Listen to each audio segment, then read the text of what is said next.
Agora, um assunto que ainda repercute muito no Brasil e no mundo.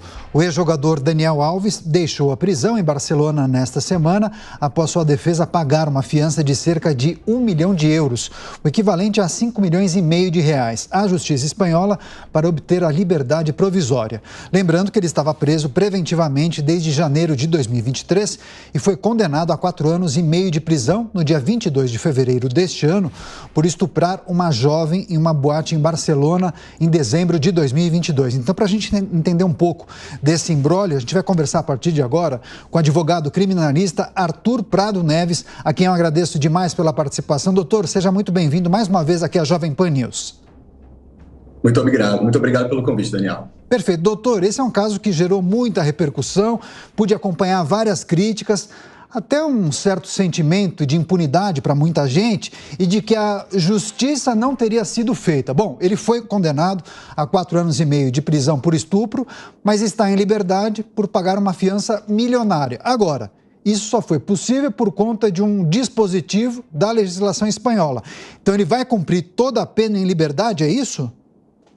Não. Por enquanto, o que a gente tem, né? Ele foi condenado em primeira instância a uma pena de 4 anos e meio de reclusão.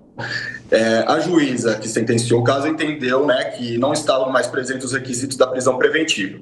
Até esse momento, ele estava em prisão preventiva, que é uma prisão cautelar, justamente para garantir a aplicação da lei penal, evitar que, né, o Daniel Alves fuja, até porque a época, né, da prisão dele, ele era jogador do Puma, né, no México. Então, naquela época, se entendeu que ele era um risco de fuga. Agora, após a aprovação da sentença, com a condenação, se entendeu que não existiam mais esses requisitos e, por conta de um dispositivo da legislação espanhola, foi determinada, né, foi imposta uma necessidade de pagar essa fiança no valor de 1 milhão de euros, que é realmente altíssimo, né? Trouxe muita revolta, mas não significa que ele vai cumprir o restante da pena em liberdade, pelo contrário, ele só vai ficar em liberdade enquanto ainda estiver pendente de julgamento os recursos que foram, né, interpostos tanto pela defesa quanto pela acusação. Agora o processo ele vai ser julgado pelo Tribunal Superior da Catalunha e enquanto não houver uma nova sentença ou nenhum tipo de violação, ele vai continuar respondendo em liberdade. Caso ele venha, o Tribunal Superior da Catalunha venha a confirmar a condenação dele e não tenha, né, uma nova interposição de recurso para o Supremo Tribunal de Madrid, ele já vai iniciar o cumprimento da pena. Mas é também importante a gente lembrar que, apesar, né, após o julgamento pelo Tribunal Superior da Catalunha, ainda cabe recurso para o Supremo Tribunal de Madrid. Então, é possível que, caso ele não descumpra com nenhum dos requisitos que foram impostos ali de medida cautelar, que ele permaneça em liberdade até o trânsito em julgado em definitivo ali do processo, enquanto se encerrar a discussão judicial sobre o tema.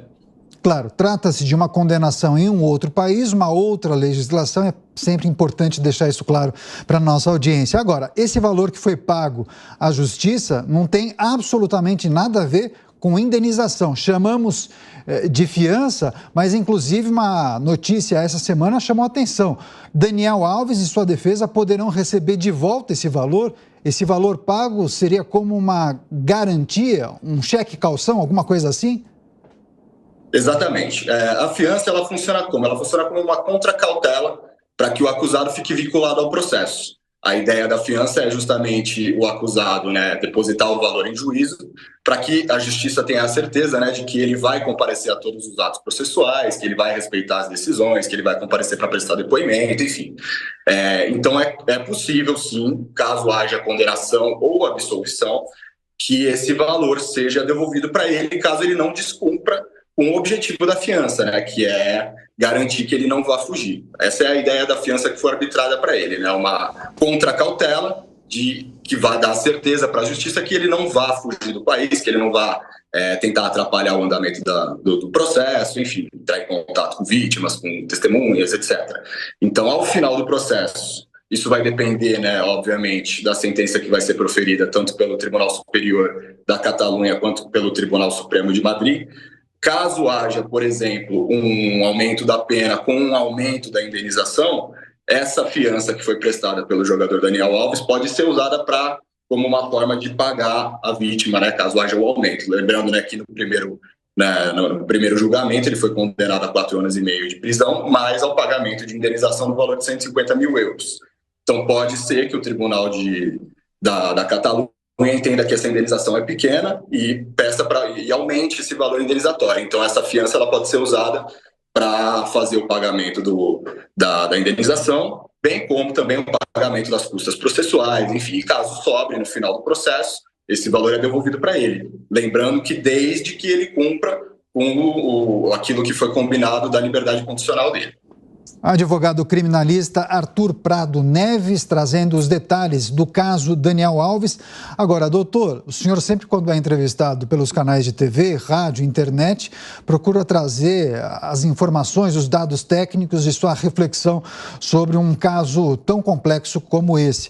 Agora, nas redes sociais eu pude observar várias e várias críticas acerca da legislação espanhola, que, segundo muitas pessoas, acabaria protegendo quem tem dinheiro, quem tem recursos para pagar uma fiança como essa e gozar de um período de condenação na rua, em liberdade. Agora, principalmente em se tratando de um crime tão grave, que reflexão é preciso fazer nesse momento? De fato, trouxe muita revolta, né, para a população o fato, né, da justiça espanhola ter arbitrado uma fiança num valor tão alto, mas também é importante a gente levar em consideração que o juiz, quando ele arbitra uma fiança, ele tem que levar em consideração as condições pessoais do acusado, né, as condições econômicas do acusado e também a gravidade do delito. Então, para o caso do Daniel Alves, acabou sendo arbitrada, né, uma fiança no valor de R$1 milhão. Não significa, né, que para casos parecidos essa fiança também vai ser o mesmo valor. Mas, de fato, né, é algo que traz uma certa preocupação, até porque, por se tratar de um crime gravíssimo, né, um crime contra a dignidade sexual, em que houve violência, no Brasil, por exemplo, não seria passível de fiança.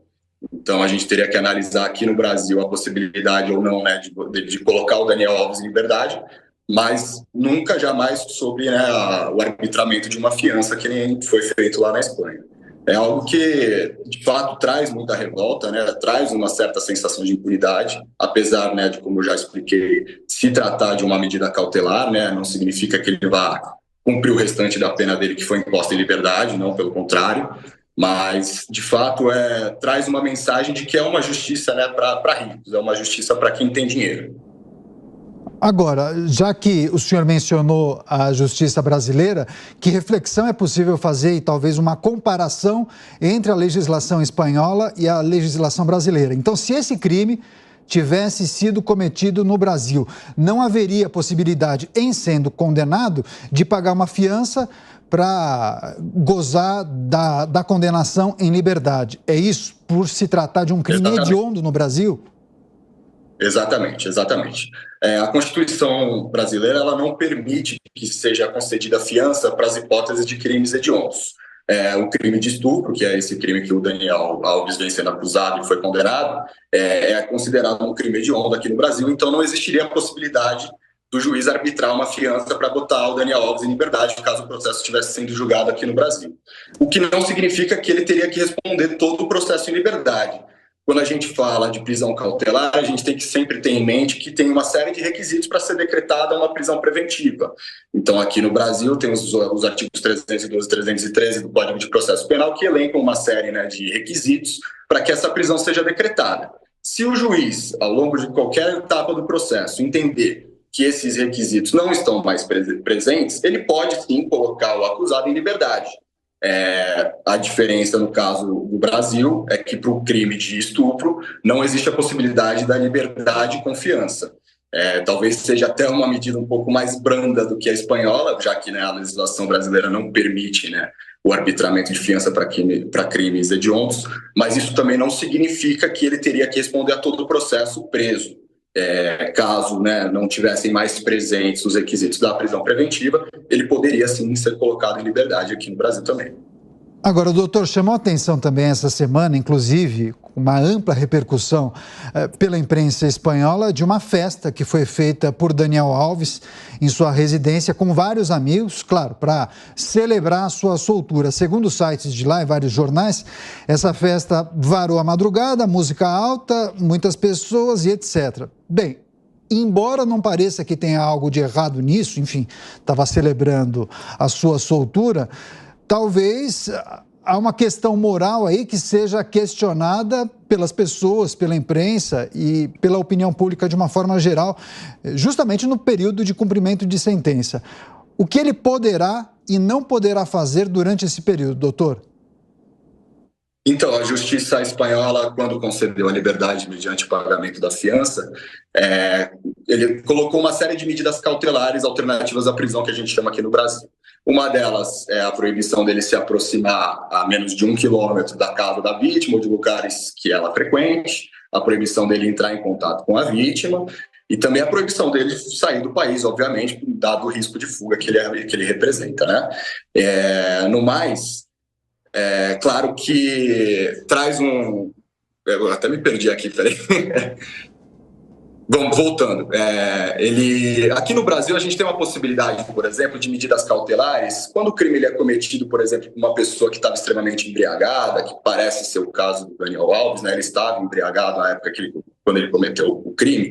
O juiz ele pode, por exemplo, determinar que uma proibição do acusado de frequentar lugares onde exista álcool, baladas, a proibição dele sair no período noturno, então uma necessidade dele se recolher à sua casa das 6 da tarde até as 6 da manhã, e por aí vai. Não foi o caso, não foi o que a Justiça espanhola fez. A Justiça espanhola determinou uma série de medidas cautelares alternativas, mas não proibiu ele de frequentar festas, não proibiu ele de beber, não proibiu ele de fazer, né, uma comemoração, o que seja.